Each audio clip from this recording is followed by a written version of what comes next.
કેમ છો મિત્રો? જય યોગેશ્વર, જય સ્વામિનારાયણ, જય શ્રી કૃષ્ણ. હું છું શિલ્પા. શિલ્પાસ કિચન રેસિપીસમાં તમારું સ્વાગત કરું છું. મિત્રો, ઘણા લોકો એવા હોય છે કે દૂધીનું નામ સાંભળતા જ મોં બગડી જાય. એ તો લોકો જાણતા જ હોય છે કે દૂધી સ્વાસ્થ્ય માટે ઘણી બધી ફાયદાકારક છે, પરંતુ દૂધી નથી ભાવતી તો શું કરવું?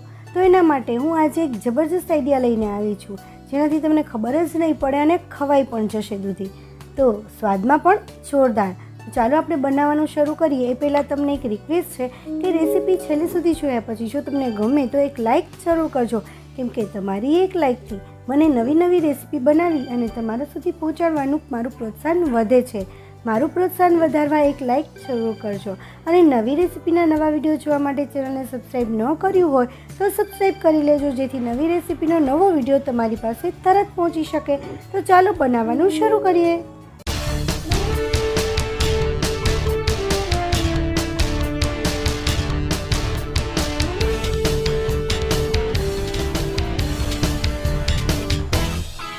તો હવે એના માટે સૌથી પહેલાં જ મેં અહીંયા દૂધી લીધી છે. હવે દૂધી અહીંયા મેં થોડી મોટી લીધી છે, અને તમારા ઘરમાં કેટલા સભ્ય છે એના ઉપર તમારે ડિપેન્ડ છે કે તમારે કેવડી દૂધી યુઝ કરવાની. હવે દૂધીની પસંદગી કેવી કરશું આપણે? તો દૂધી બહુ જાડી આપણે નહીં લઈએ, કારણ કે અંદરથી પોલી હોય છે. દૂધી થોડી પતલી અને કૂણી, અને ઉપરની એની જે છાલ હોય એ ડાઘા વિનાની હોવી જોઈએ. તો આપણે દૂધીને છાલ કાઢી લીધી છે, અને છાલ કાઢી અને પછી એને ધોઈ લીધી છે, કારણ કે છાલ કાઢીએ ને ત્યારે દૂધીની ચીકાશ નીકળતી હોય છે. તો હવે એના આ રીતે રફલી કટ કરી લઈશું. મિક્સર જારની અંદર જ કટ કરવાનું છે. આ રીતે મોટા મોટા કટકા કરી લઈશું, અને સેજ વચ્ચે જાડી આવે તો એના 4 ભાગ કરી અને તમે 4 કટકા એ રીતે પણ કરી શકો છો.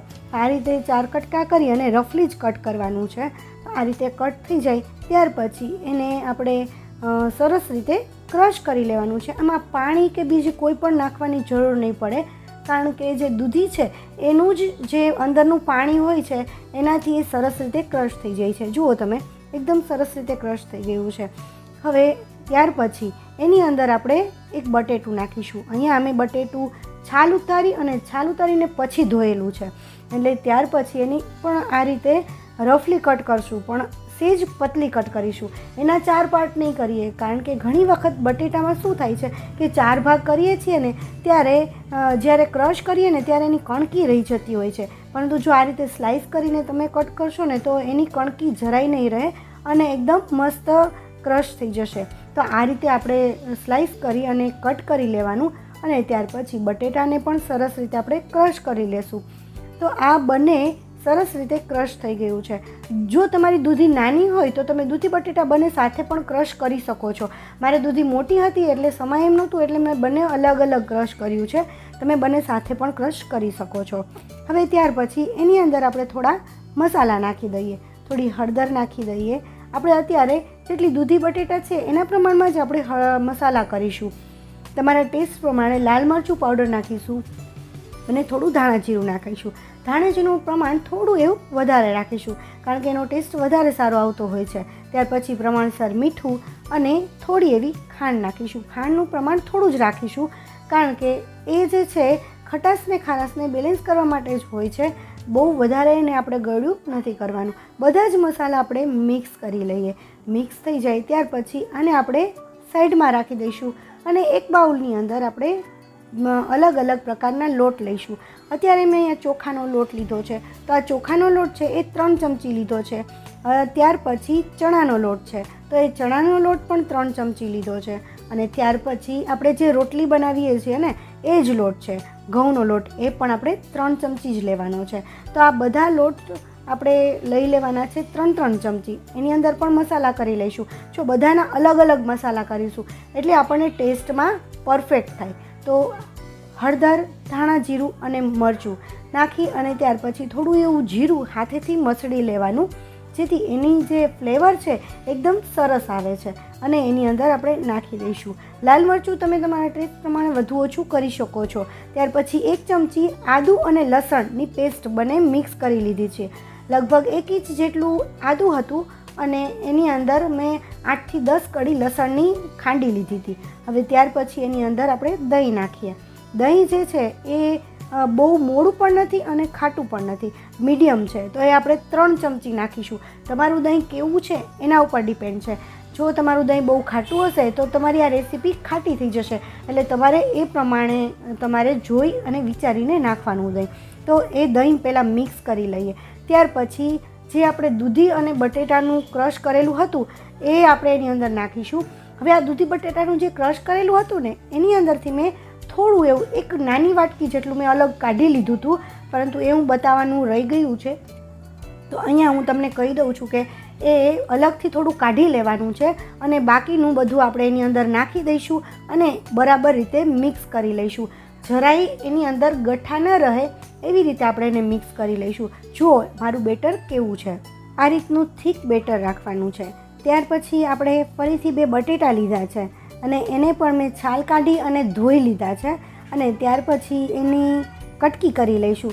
બહુ જાડી અને મોટી પણ નહીં અને સાવ નાની નાની પણ નહીં, એવી આપણે કટકી કરી લઈશું. થોડી એવી પતલી રાખીશું કટકી. તો આ રીતે બંને બટેટાને મેં કટકી કરી લીધી છે અને ત્યાર પછી આપણે જઈએ પેન તરફ, ગેસ તરફ. તો આપણે એક પેનમાં તેલ લઈશું.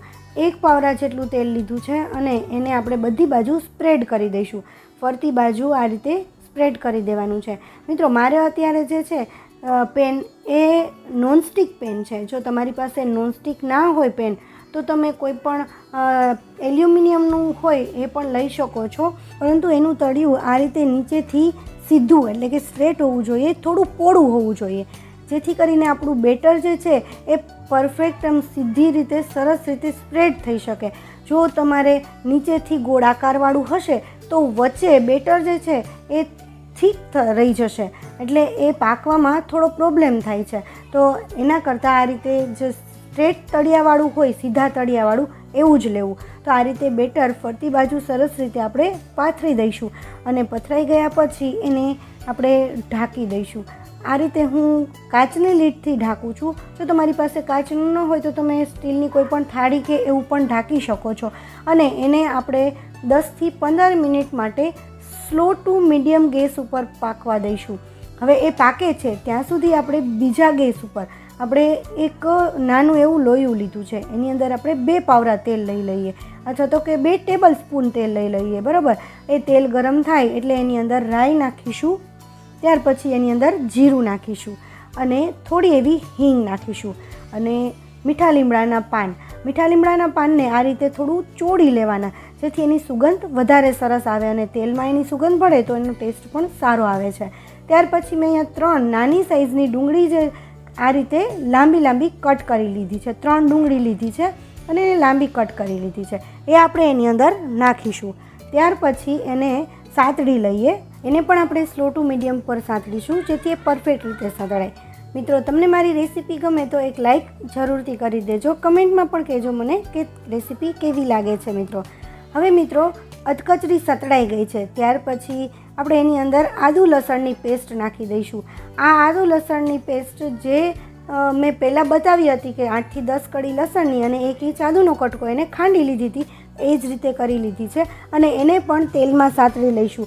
પરફેક્ટ રીતે સતળાઈ ગયું છે. જુઓ તમે, લગભગ 2 થી 3 મિનિટમાં સતળાઈ જાય છે સરસ. ત્યાર પછી જે આપણે બટેટાની કટકી કરેલી હતી એ આપણે એની અંદર નાખી દઈશું અને એને પણ અધકચરી પકાવી લઈશું. એ પહેલાં આપણે એના પ્રમાણમાં પણ થોડા મસાલા એની અંદર એડ કરી દઈએ, જેથી મસાલા પણ સરસ પાકી જાય. હળદર, લાલ મરચું, ધાણા જીરું અને ત્યાર પછી મીઠું પ્રમાણસર નાખીશું. બધામાં મીઠું નાખીશું ને એટલે ટેસ્ટ જળવાઈ રહેશે. કેનો કેટલું મીઠું નાખવું એ આપણને વધારે ખ્યાલ આવશે. જે લોકો રસોઈ બનાવતા શીખતા હોય છે એને ઘણો પ્રોબ્લેમ થતો હોય છે કે 2-3 વસ્તુ એકી સાથે બનાવતા હોય તો એકમાં જ વધુ મીઠું નાખી દઈએ, એવું નહીં કરવાનું, કારણ કે એનાથી ટેસ્ટ વધુ બગડી જતો હોય છે. બધાના અલગ અલગ મસાલા કરી લેવા તો એ સરસ રીતે સતળાઈ જાય. 50% જેટલા બટેટા સતળાઈ જાય ત્યાર પછી આપણે એની અંદર દહીં નાખીશું. દહીં પણ મીડિયમ જ છે, બહુ મોડું પણ નહીં અને ખાટું પણ નહીં. હવે ત્યાર પછી મેં તમને પહેલાં બતાવેલું હતું કે મેં થોડી પ્યુરી હતી દૂધી અને બટેટાની, એ નાની વાટકીએ કાઢી લીધી હતી, પરંતુ એવું બતાવી નહોતી શકી તમને. તો હવે અહીંયા એ પ્યુરી આપણે એની અંદર નાખીશું અને એ વાટકીને ધોઈને થોડું પાણી એની અંદર એડ કરી દઈએ.